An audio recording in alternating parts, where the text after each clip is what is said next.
Again, it's a pleasure to be here presenting at the EAO. And I certainly appreciate the introduction that Marcus gave as far as the use of the Osstell unit. I feel that it is truly a GPS system that allows us to determine where we're going with our implant treatment. And so what I'd like to do then is change a little bit of our focus now, going away from the science and putting it more to the practical use of the Osstell. So what I'd like to present to you is establishing predictable clinical outcomes while reducing treatment times for the fully edentulous, partially edentulous, and the single missing tooth. Now, I've been told as a lecturer, you don't ever want to present slides with a lot of words on it. So what I'm going to do is highlight the important sections of it, and even that is too much, so what I'll do is I'll list for you what I'm trying to get across to you. First and foremost, we want to reduce treatment time, at least in the United States. We want to avoid premature loading. We want to provide our patients with predictable outcomes. And we want assistance in determining the loading protocols. Because I don't know about Europe, well, I think I know about Europe and Asia, but in the United States, all our patients come in having missing a tooth for 6 months. All of a sudden, they want the tooth yesterday. They're not willing to wait, and so the clinician is put under a lot of pressure to try to complete the treatment as quickly as possible. And although I don't treat a lot of famous patients, our infamous patients still demand a lot from us. And so I use the ISQ scale on a daily basis on all of my implant patients. Here is a definition for the key to a parameter for success. And unfortunately, I hate this definition because it has been misinterpreted. As you can see, Albrechtsen and Zarb identified the achievement of initial stability as a primary factor for long-term clinical success. And so all of a sudden, we're interpreting this as the need to establish initial primary stability. And so what's a natural way of doing that? Under-preparing the implant site and squeezing that implant in. And as Marcus pointed out, Michael Norton has established the fact that high insertion torque may not necessarily be ideal, especially when it comes to traumatizing the newly prepared implant site. And so we need to take this definition with a small grain of salt. I prefer this chart better. This is what I keep in the back of my mind every time I place an implant. That when I place that implant initially, we're establishing mechanical stability. But over time, and that time will vary from patient to patient, we transition from mechanical stability to biologic stability. And it's up to you as the clinician to determine when that transition occurs. Now, how are you going to tell that with this implant? By measuring insertion torque. Well, the natural way to do it then is to do a reverse torque, right? How many of you have tried reverse torquing? How many of you had to pull your patient off the ceiling when you found out that that transition period was still undergoing transitioning from mechanical to biologic? And so the natural tendency is to wait longer, right? And if you still believe in reverse torque, you naturally, after waiting 3 months and you pulled your patient off the ceiling, start waiting 4 months, 5 months, 6 months. And so it's all guesswork at that point in time. And again, this is why I use the ISQ measurements to inform me of the transition that that implant is undergoing from mechanical to biologic. So, how do I use the ISQ scale? Well, that's a good question, because no one really has established the parameters by which we need to follow. Has anyone? I know that Professor Boozer likes a certain number. I don't necessarily agree with that number, because maybe I'm a more aggressive American. But what it tells us is that it is a range, because I'm certain that Professor Boozer has a very high success rate. Mine may not be as high, and possibly because I don't select the higher ISQ value as the cutoff value for my patients. This is to be determined by you, the clinician. Now, we will go through those numbers in a few minutes, but I'd like to show you the data that I have collected over 10 years of using the Osstell unit. I had the first beta model, which had a bunch of wires connected to the transducer, and it almost looked like I was electrocuting my patients when I was using it. Now, we have come a long way now with the IDX, but over those 10 years, I have collected the data and looked at cutoff values. And by listing them under sensitivity versus specificity, we are able to develop an ISQ scale for both the loading and placement protocols. What do I mean by loading and placement protocols? Well, loading means to me, when is it appropriate to provide load on that particular implant? Do you want to immediately load? Do you want to early load? Or do you want to delay load? With the placement protocol, it is immediate placement or delay placement. And do you transition that from a two-stage procedure to a one-stage versus immediate loading? And so these are the protocols that I'm trying to establish. And if you have looked at this, you notice that as sensitivity becomes better, specificity becomes worse, right? This is how medicine evaluates the ability for a particular procedure or a particular test to determine whether they have been able to pick up all of the outliers and get rid of all the false negatives versus all the false positives, and not being able to provide sufficient coverage for that population of patients. And so we have done the same thing with the cutoff points.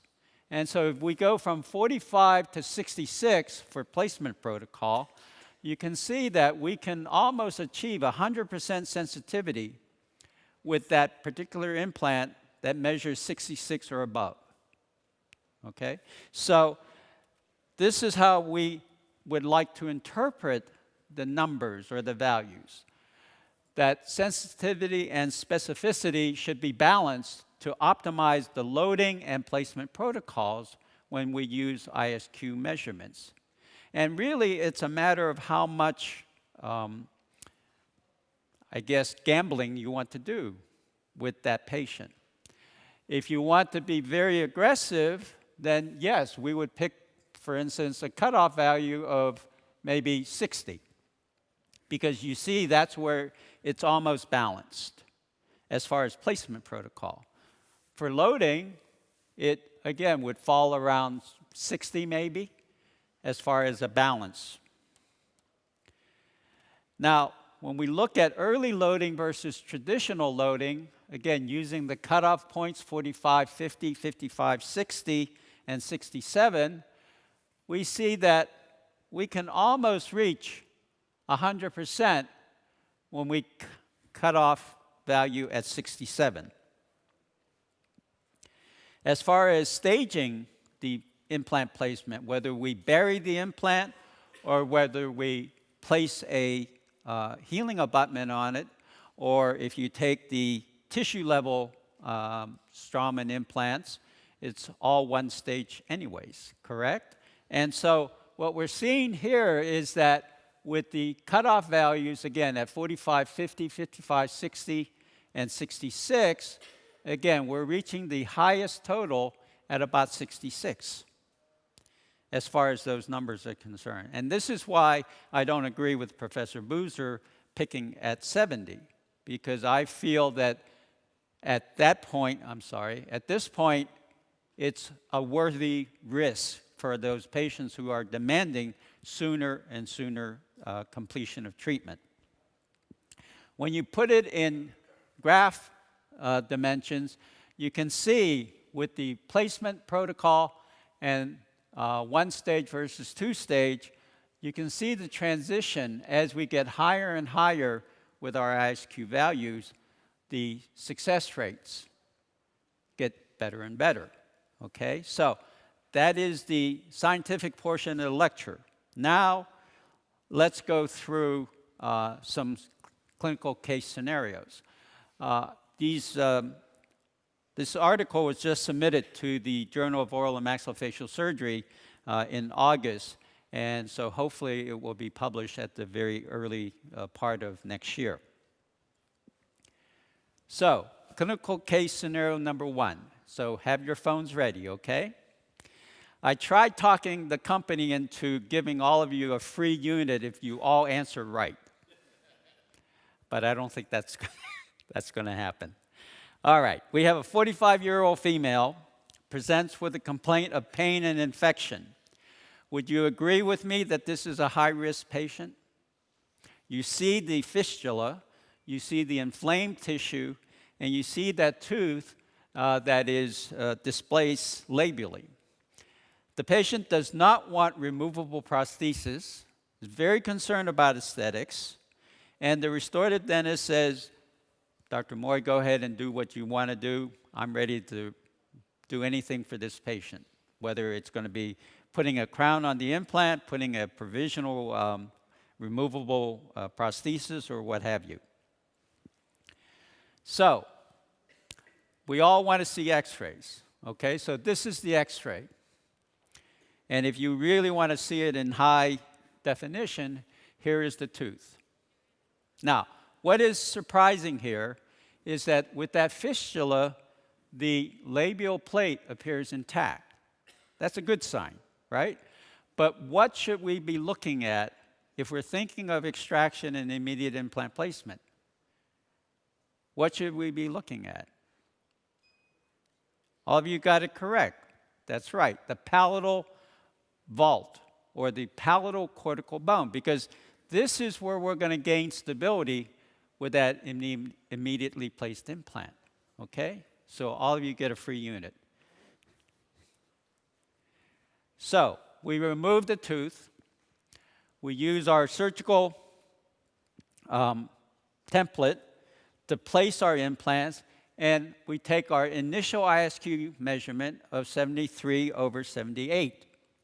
So the question here, do you graft the voids around the implant and bury it for a healing period? Or do you place a healing abutment onto the implant and provisionalize with a removable prosthesis? Do you immediately load the implant with a provisional fixed crown and keeping the crown in infra-occlusion, out of occlusion? Or do you immediately load this implant with a definitive crown as soon as possible? A, B, C, or D?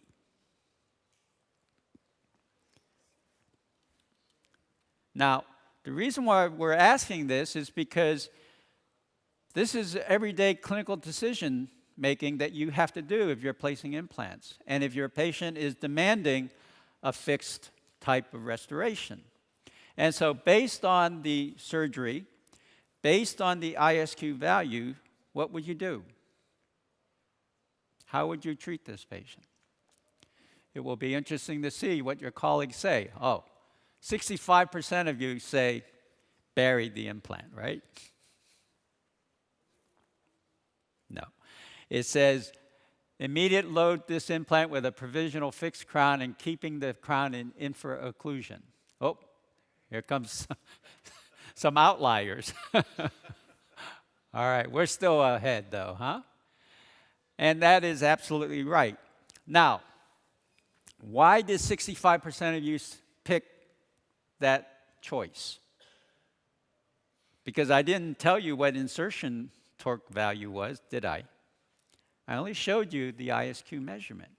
And so this tells me that many of you in the audience have experience with Osstell or are using it simply for this decision-making choice. So, that is exactly what I did. I agree with 65% of you. The others, I'm not so sure. But this is what we did. 10 days, status post immediate provisionalization, and after a healing period, you can see the transition. Now, the next question. How long do you wait with that ISQ value? Remember what it was?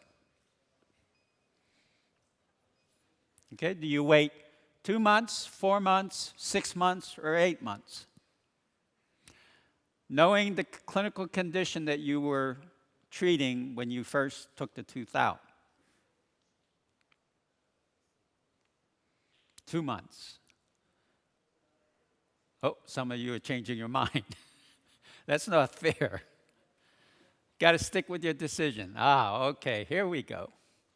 2 months, 4 months.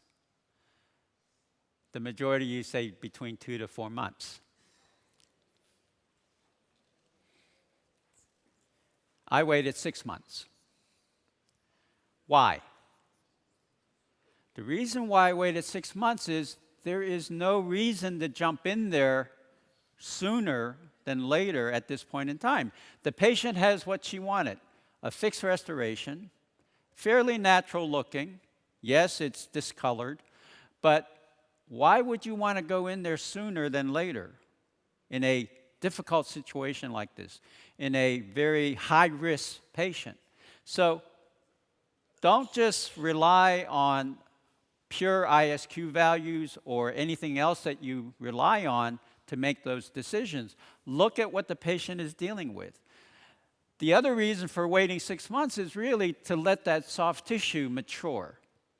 Because as Marcus has informed you, it's ideal to have a provisional restoration with the ideal emergence contours to help develop this healing soft tissue. Now, at 6 months, we remove that crown, and you can see, again, the maturation of the soft tissue. We have a little bit of cement exuding out from underneath that crown. So this is the real main reason why I prefer to go with a screw retain provisional restoration rather than cement retain. But you can obviously see the health of the tissue as well as the papilla maintenance around those natural teeth. And now at 6 months, the ISQ value is 84. Now, what does that tell you? You've gone from a 73, 78 to an 84. It tells us that we've reached biologic maturity, right? We have achieved now biologic stability and have transitioned out of the mechanical. So now you can do whatever you like with that implant because it's stable and it's going to hold up. And there we have it at 3 years follow-up. So, Marcus mentioned about micromobility, and this is the main difference between the use of the resonance frequency analysis compared to insertion torque, amongst many other things. Because insertion torque does not give you a measurement of micromobility. It only gives you the frictional resistance that you get when you're turning that implant in. And I've already given you an example of how you can achieve high frictional resistance, right? You just under-prepare the implant site and you'll get great insertion torque. But that will not tell you the ability for that implant to heal, or rather the bone to respond to that force. So what this tells me is that going from 73 to 84, we have reduced the micromobility of that implant to almost zero. Clinical case number 2. Very similar. 49-year-old male also presents with a complaint of grinding, and because of that habit, his tooth split, the first bicuspid, as you can see. He is also concerned with aesthetics, and he prefers to have treatment as quickly as possible. So, the restorative dentist, again, is ready to perform any procedure. So, with the insertion of the implant, I inserted it at 20 Newton centimeters and achieved an ISQ value of 52. So, what would you do in this clinical case scenario? Would you bury the implant and wait for osseointegration? Would you one-stage the implant by placing a healing abutment on it? Because 52 is still above that cutoff level, at least for me. And, but keep the level of the abutment just below the gingival margin, so it's out of occlusion as much as possible. Place an immediate provisional crown on the implant and prevent occlusal contact by grinding down the occlusal surface, or remove the implant and let the socket heal before placing another implant.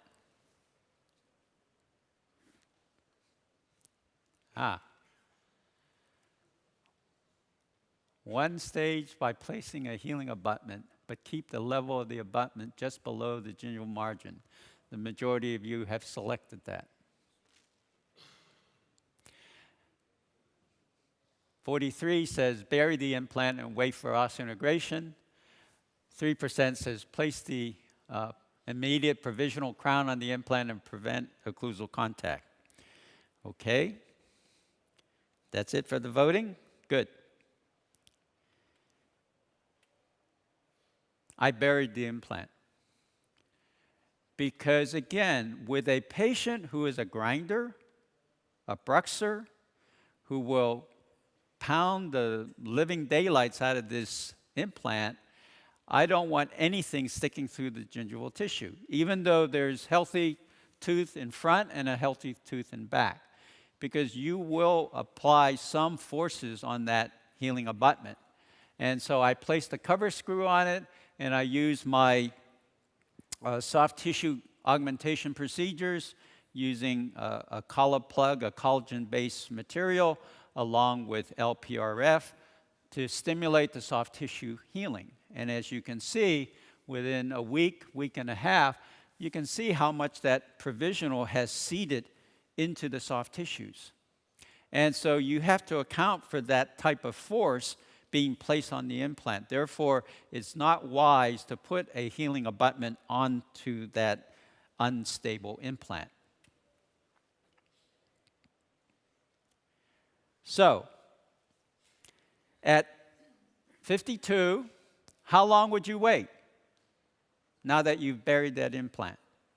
Do you wait 2 months, 4 months, 6 months, or 8 months? Getting more and more difficult, isn't it? Based on the ISQ value of 52.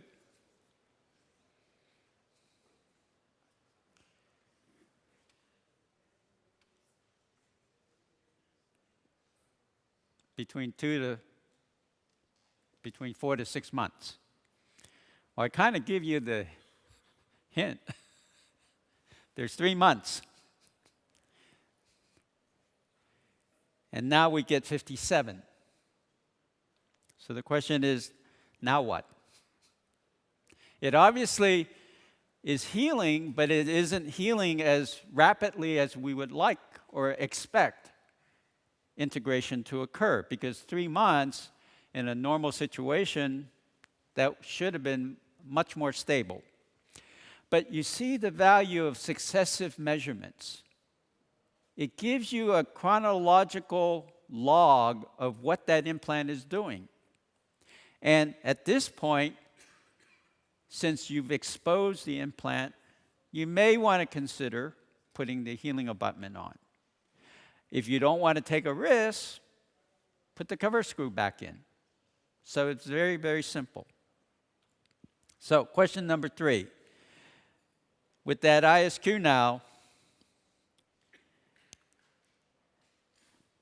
how would you evaluate the implant at the next testing? Do you want to do a reverse torque test? You want to take a third ISQ measurement?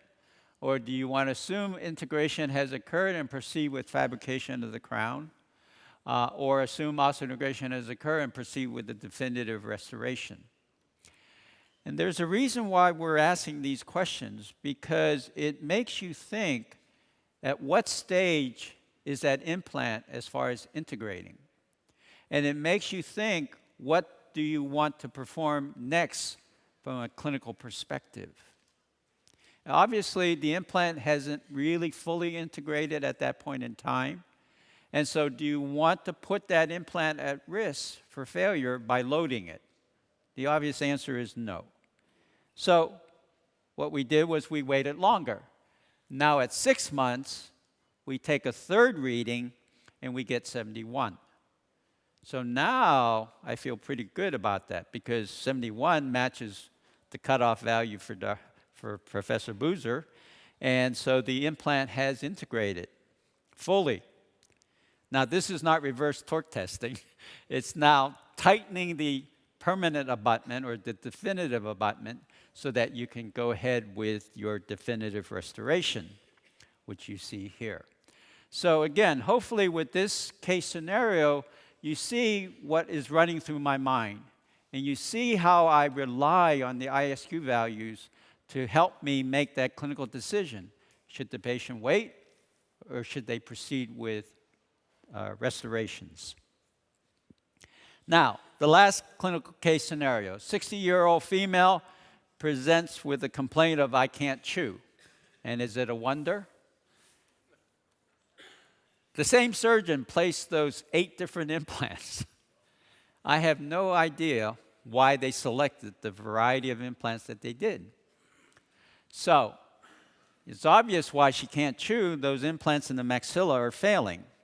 So, she's concerned about function, not aesthetics. She prefers a fixed prosthesis. And the restorative dentist would prefer to perform guided procedures so that she can fabricate a provisional restoration off of the surgical guide. What we had to do was clean up the area. We removed all the failed implants. And obviously, we don't have enough bone to place implants, so we had to do augmentation procedure to fill in the defects that were left because of the failing implants. Now, we proceed with guided approach to implant treatment. And as Marcus has pointed out to you, and hopefully you picked up on that, you lose all tactile sensation when you drill through a surgical template like this. And you lose all tactile sensation as far as the resistance that you get, because you'll get false readings. As you're turning these very finely precise components into the surgical template, it's going to meet with resistance just because it's so well fitted. And so you can be lulled into a false sense of security thinking, oh, I'm achieving very high insertion torque, when you're really not, because the torque resistance is being made by the highly precise components. And so now you have all the implants in.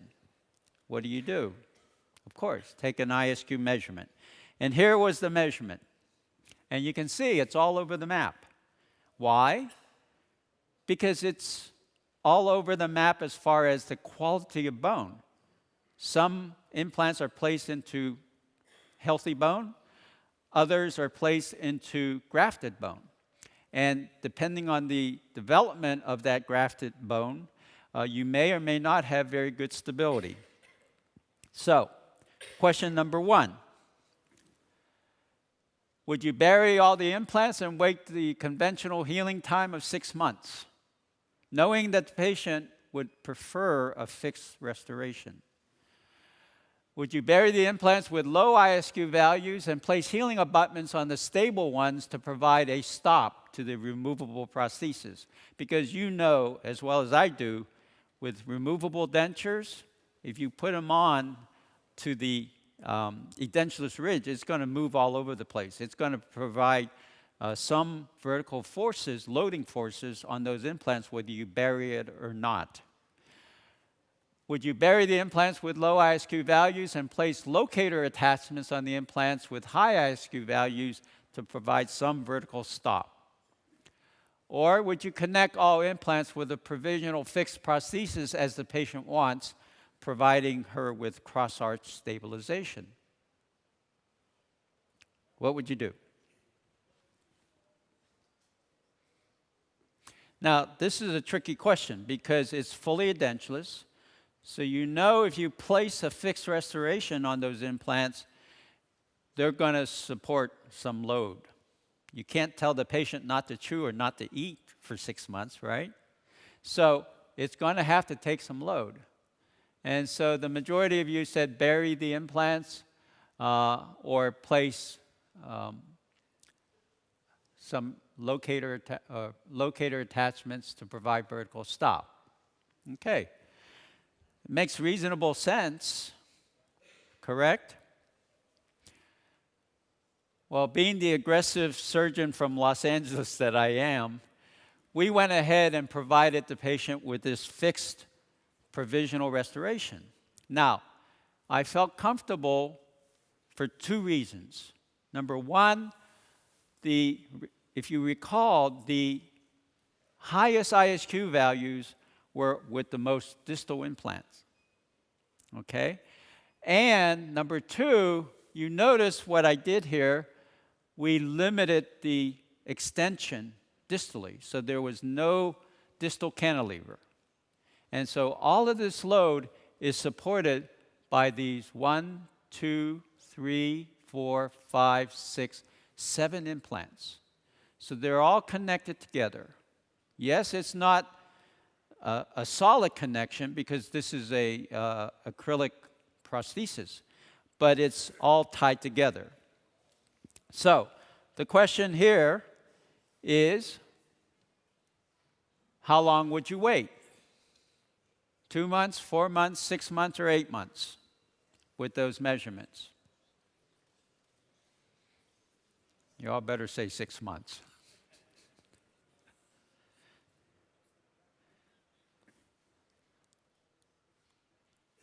I waited 5 months.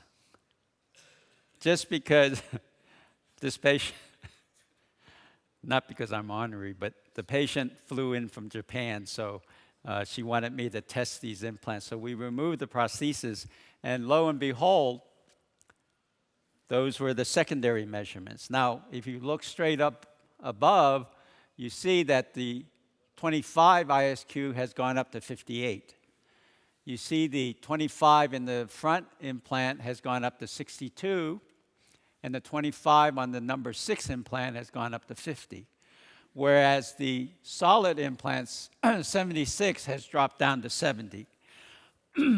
We did not take an ISQ value on that wide platform, but nevertheless, at 5 months, it was 60.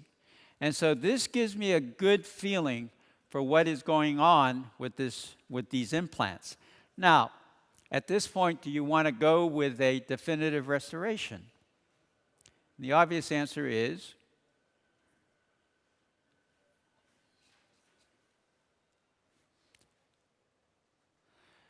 the numbers are going up. I would proceed with fabrication of the definitive prosthesis. Wait another month to take a third ISQ reading on all implants. Wait 3 more months to take the third ISQ reading, or let the patient wear the fixed provisional for a full year before taking another ISQ reading. What would you do? Knowing that all of the numbers have gone up, you have now included the pterygoid implant, So now you have 8 implants. Do you feel confident in going forward with a definitive restoration? And the majority of you said, wait 3 more months. Now remember, that was at 5 months. When do you typically, without taking readings or without measuring insertion torque, how long would you wait? 6 months, right? So we waited almost 7 months. And so here was the next ISQ reading at 6.5 months compared to the 5 months. And you see, very little change has occurred. Now, what this tells me is at this time, these implants have reached the steady state. And if you wait longer, it's not going to make much difference. Because once it has achieved that steady state, now you're loading these implants, you're getting the turnover of bone around the implants that you want, and you are assured that these implants are stable. And so at this point in time, we would go with the definitive restoration. Okay, so again, hopefully you see how I'm using successive measurements to help me determine where to go with it. And here is the finished case. And here is 7 years follow-up of panoramic X-ray looking at the bone levels around all those implants. It has not changed 0.2 millimeters. So the question to you now is, should we be looking for that magic number? And if you say yes, then you're trying to read the crystal ball, because you still do not understand the fact that ISQ values are not static numbers. They give you a sense of where that implant is at as far as integration is concerned. There is no magic number that we can pick. It's a matter of comfort level. So in conclusion, ISQ measurements are not static values, and at least for me, there is no magic number to try to achieve. A reference scale represents levels of predictability. Remember, it is what level of risk you want to take with your patients. And that is for you to determine with your patient. You shouldn't make that decision yourself. The ISQ value provides the clinician the ability to make an educated decision to inform the patient with regard to risk-reward of the loading protocol. So you bring your patients into that decision-making factor. You let them know what that risk-reward is as far as the ISQ scale is concerned. With that, I want to thank you for participating in this corporate forum.